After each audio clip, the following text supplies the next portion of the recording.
Assalamualaikum warahmatullahi wabarakatuh. Alhamdulillahirrabbilalamin. Wassalatu wassalamu ala rasulillahil karim. Al-mab'uus rahmatan lil alamin. Wa ala alihi wa sahbihi ajma'in. Amma ba'd. Para pemirsa yang berbahagia, kultum kita pada kali ini adalah menjaga silaturahmi atau silaturahim dalam berpuasa.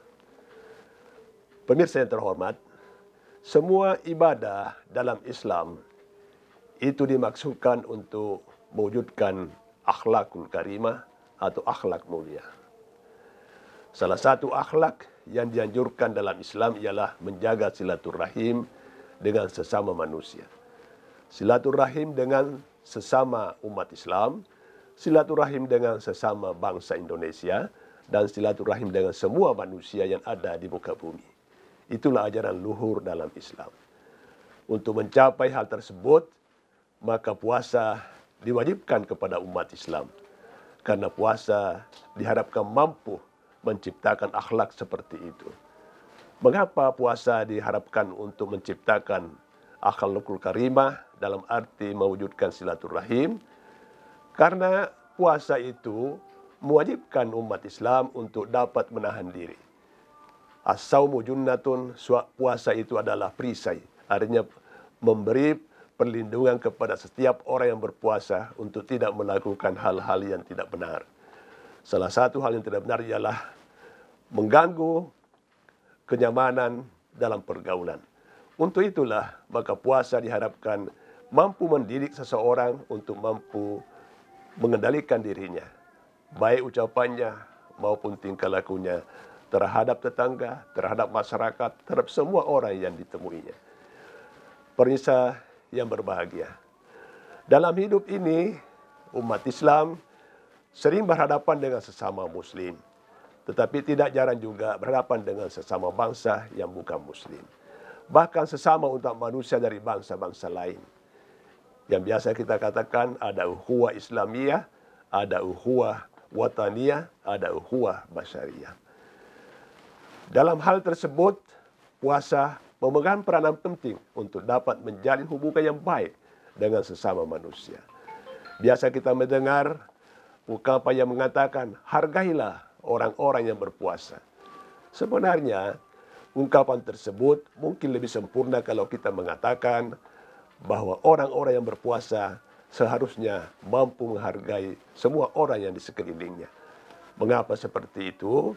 Karena puasa mendidik jiwa kita agar dapat kita berkata benar, agar dapat kita mengendalikan amarah kita, baik amarah dalam arti marah maupun nafsu dalam arti nafsu makan minum yang biasa membuat kita semakin tidak mampu mengendalikan diri kita dalam kehidupan duniawi ini.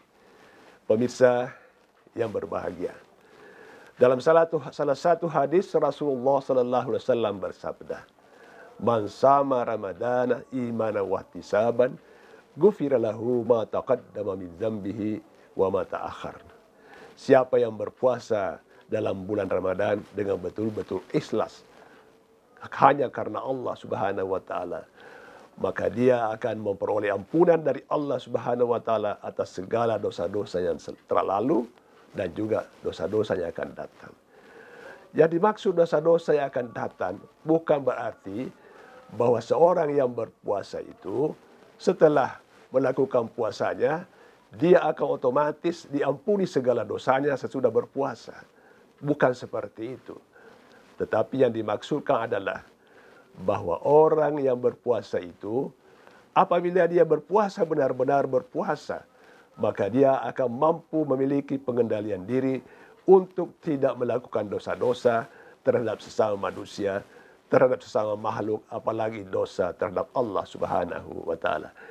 Itulah yang dimaksud dengan man shama Ramadan, siapa yang berpuasa Ramadan akan diampuni dosanya yang telah lalu dan yang akan datang. Pemirsa yang berbahagia, dalam berhubungan sesama manusia ini, terkadang kita tidak sengaja mengucapkan hal-hal yang kurang benar. Terkadang kita tidak sengaja bertindak hal-hal yang tidak benar. Oleh karena itu, maka hubungan timbal balik akan bisa berlangsung dengan baik apabila dua belah pihak, kita dengan manusia, membangun saling pengertian dalam hidup ini. Saling pengertian dalam hidup ini hanya bisa dibangun apabila kita masing-masing mampu mengendalikan diri kita sendiri. Pemirsa yang berbahagia, pada zaman Rasulullah Sallallahu Alaihi Wasallam ada orang yang berpuasa dan memaksa dirinya berpuasa dan merasa bahwa puasa itu adalah siksaan terhadap dirinya. Padahal sebenarnya puasa itu bukanlah siksaan terhadap diri kita. Puasa adalah merupakan latihan agar kita tidak mengambil hak orang lain, agar kita mampu mengendalikan diri kita. Coba perhatikan dalam puasa itu. Mulai dari terbit fajar sampai kepada terbenamnya matahari, kita dilarang makan dan minum. Kita dilarang bergaul dengan istri yang sah. Kita dilarang mengganggu orang lain. Terhadap milik kita sendiri, kita mampu menilaikan diri untuk tidak mengambilnya. Apalagi terhadap milik-milik orang lain. Artinya bahwa seseorang yang berpuasa mampu mengendalikan dirinya meskipun terhadap miliknya sendiri, apalagi terhadap milik-milik orang lain. Pemirsa yang berbahagia, puasa itu mendidik kita untuk berbudaya memberi.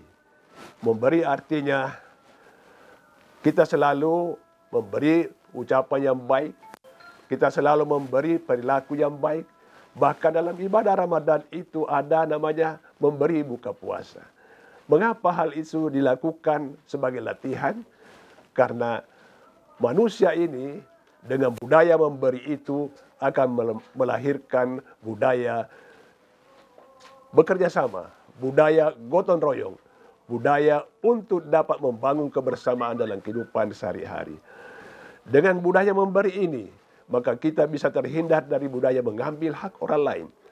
Perlu pemirsa pikirkan bahwa bangsa dan negara ini telah menjadi bahagian dari kerusakan yang diakibatkan oleh korupsi yang telah merajai kehidupan dari berbagai kalangan kita. Mengapa seperti itu?